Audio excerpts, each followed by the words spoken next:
Critical thinking and coding tips for Chapter 13. Okay, our first critical thinking question.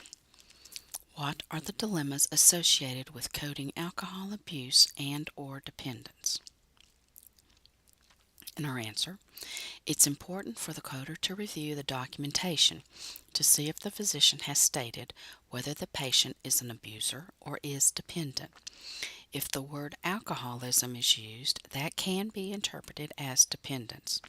These patients have a chronic condition and are unable to cease alcohol use, even though it has affected their health, social interactions, families, and job performance.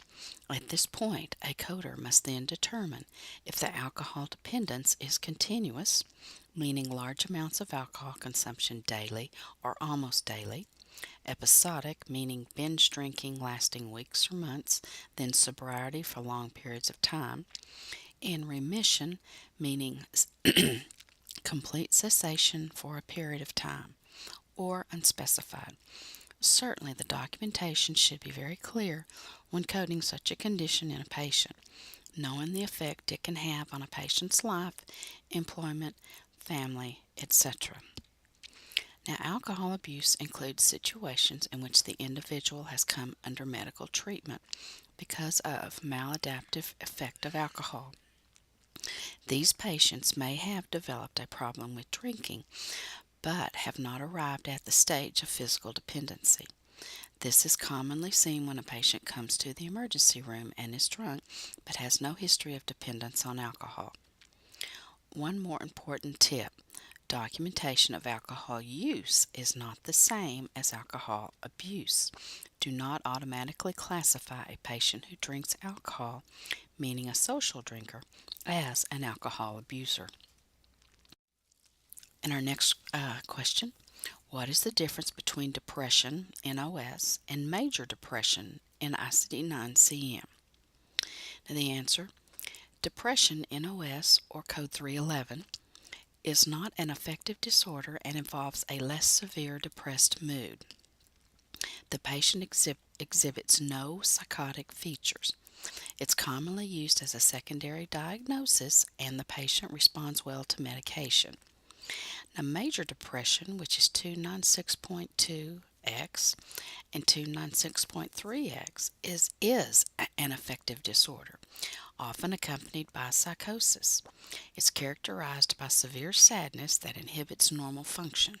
If the patient is not admitted for severe depression, he or she will often receive psychiatric consultation during the inpatient stay, in which the depression will be classified using the DSM-4 axis diagnostic tool, or axis 1 through 5. Our last critical thinking question, what is the difference between dementia and delirium? And our answer, dementia is the loss of mental ability, meaning memory loss, personality changes, or impaired judgment, because of a chronic condition associated with permanent brain damage. Dementia often occurs as a result of other diseases such as Alzheimer's disease, Parkinson's disease, stroke, and central nervous system neoplasms. It often requires two codes to fully describe dementia, as well as the underlying condition. Dementia and secondary to Parkinson's disease is coded 331.82 and 294.10. Now, delirium is an acute transient disturbance of mental state with acute confusion. Etiologies include head trauma, alcohol and or drug intoxication, and metabolic disturbances or infections. If the etiology is known, code 293.0, which would be used to describe delirium as a secondary diagnosis, and the etiology would be coded as the principal diagnosis. And the same is true of subacute delirium, 293.1. Now we'll discuss some coding tips for this chapter. Anxiety disorders can include anxiety with depression, which is coded 300.4, phobic disorders such as agoraphobia, which is coded 300.22, claustrophobia 300.29, and social anxiety disorder, which is 300.23. It can also be seen in obsessive compulsive disorder, which is 300.3, or stress reactions that could be transient, which is 308, or chronic, 309. And if the anxiety is not described, then anxiety state unspecified 300.00 is coded. Now to code a patient who arrives at the hospital with alcohol poisoning. If the patient is diagnosed with alcohol poisoning with abuse, the poisoning code is always sequenced first, meaning as per the poisoning guidelines.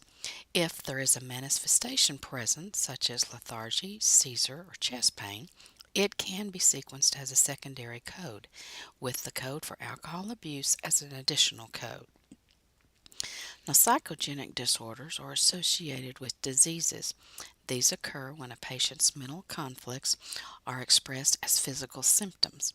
There is no tissue damage or organic illness. The physician must clearly document the condition to be psychogenic for it to be coded as such. Now, coding of alcohol and drug rehabilitation. 94.6X are the codes for alcohol and or drug detoxification and rehabilitation. It's very important to assign these codes and the related substance abuse and dependence diagnosis codes correctly to receive proper reimbursement. Many insurers may question the medical necessity for substance-related admissions. Now, how to code a patient who comes in with cocaine-induced chest pain. Assign the code for cocaine poisoning, which is 970.81, an E code to indicate that cocaine is the drug, 785.50 for chest pain, manifestation of the cocaine poisoning, and 305.60 to indicate cocaine abuse. Now, there is no code for cocaine use, and because it is an illegal drug, any use of this drug will be considered abuse and coded as such. Now, what if the same patient came in with an acute respiratory failure due to a crack overdose, and the patient was intubated and placed on a mechanical ventilation? The principal diagnosis would remain the cocaine poisoning, 970.81. You would assign an E code to indicate that cocaine is the drug, then 518.81 for acute respiratory failure, and 305.60 for a cocaine abuse. Just because the patient arrived in respiratory failure and was intubated and mechanically ventilated, this does not indicate that it should be the principal diagnosis. If the cases of poisoning, in the cases of poisonings, the poisoning will always be principal if it's the reason for admission. And finally, sequencing for coding substance-related disorders. Detoxification is a medical treatment that involves a short stay to manage alcohol and or drug-related psychosis, 291 to 292. These codes should be sequenced as the principal diagnosis if that is the focus of care. Now, rehabilitation for substance abuse and or dependence usually involves a longer length of stay.